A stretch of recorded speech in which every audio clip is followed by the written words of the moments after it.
Hi friends, I'm outside my house and I'm going to read the story to you today. Because it's so beautiful out, I thought it would be better than sitting in my bedroom. So Jack is videotaping me today. And we're gonna go over to my favorite tree and read the book. But first, I'm going to show you where I live. So here's my house. Here it is. Yay. Here's Jack. Jack plays basketball all day long. And now we're gonna go over here to my favorite tree. Check out how big this tree is. Please stop. And it's almost all bloom. So we're gonna go over here and Jack's going to film me. Now wait till you see this. This is really cool. Look what happens when you look up into the tree. Isn't that amazing? All right, I'm gonna hand it over to Jack.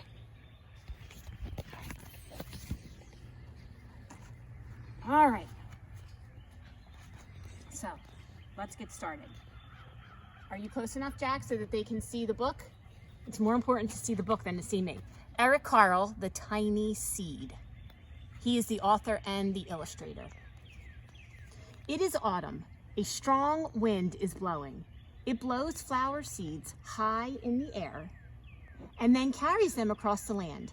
One of the seeds is tiny, smaller than any of the others. Will it be able to keep up with the others? And where are they all going?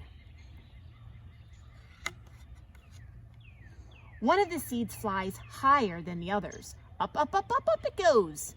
It flies too high and the sun's hot rays burn it up. But the tiny seed sails on with the others. There's the tiny seed. And here's the one that got way too close to the sun. Another seed lands on a tall, icy mountain. The ice never melts and the seed cannot grow. The rest of the seeds fly on, but the tiny seed does not go as fast as the others. Here's the tiny seed. Now they fly over the ocean. One seed falls into the water and drowns. The others sail on with the wind, but the tiny seed does not go as high as the others. Here it is. See all the others? They're up really high in the sky. One seed drifts down onto the desert.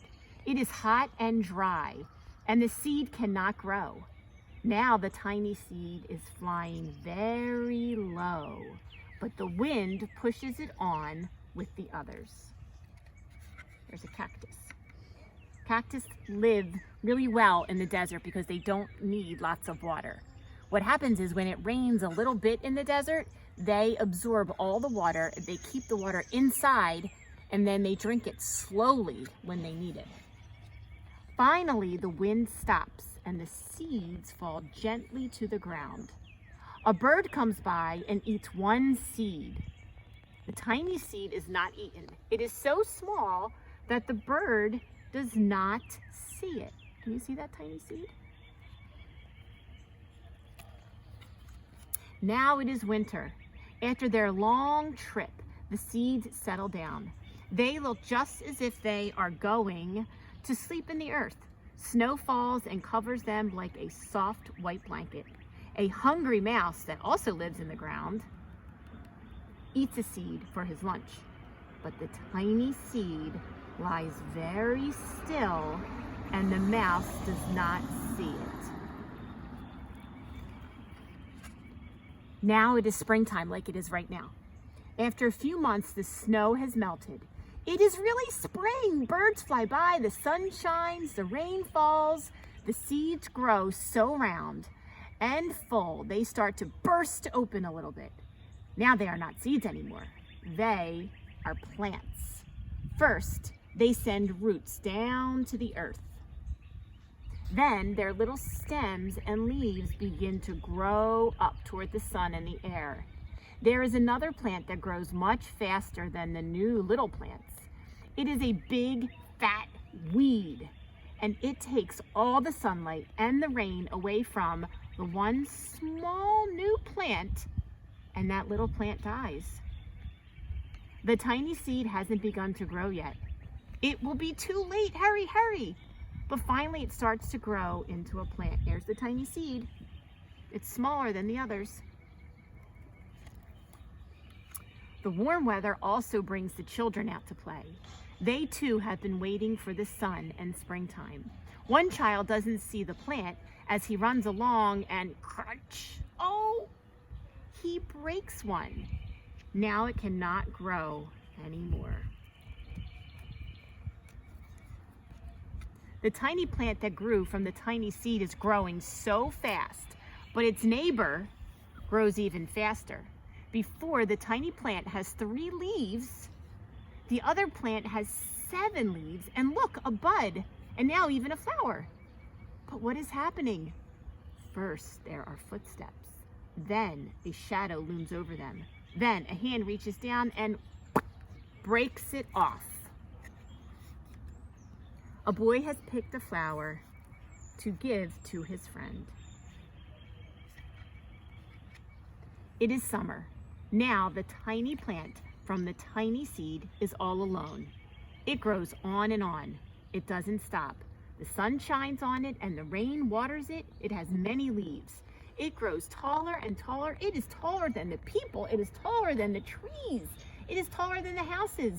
And now a flower grows on it. People come from far and near to look at this flower. It is the tallest flower they have ever seen. It is a giant flower. All summer long, the birds and bees and butterflies come visiting. They have never seen such a big, beautiful flower. Now it is autumn again.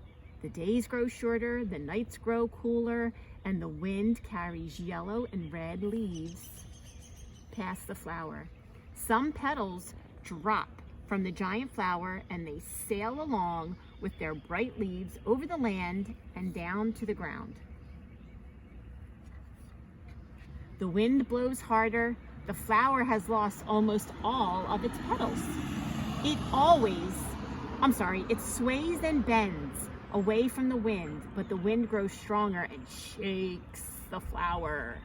Once more, the wind shakes the flower, and this time the flower seeds pop open. Out come many tiny seeds that quickly sail away from the wind. What do you think is going to happen then? I think it's going to start all over again. These tiny seeds are going to blow along and become flowers. We are set. This is the end of our story. Oh, there's one of my neighbors walking by. He's going for a walk. And that's the end of our story. I hope you like this story, and I hope you get outside today and have fun. Enjoy the sunshine and the cool breeze. Bye-bye.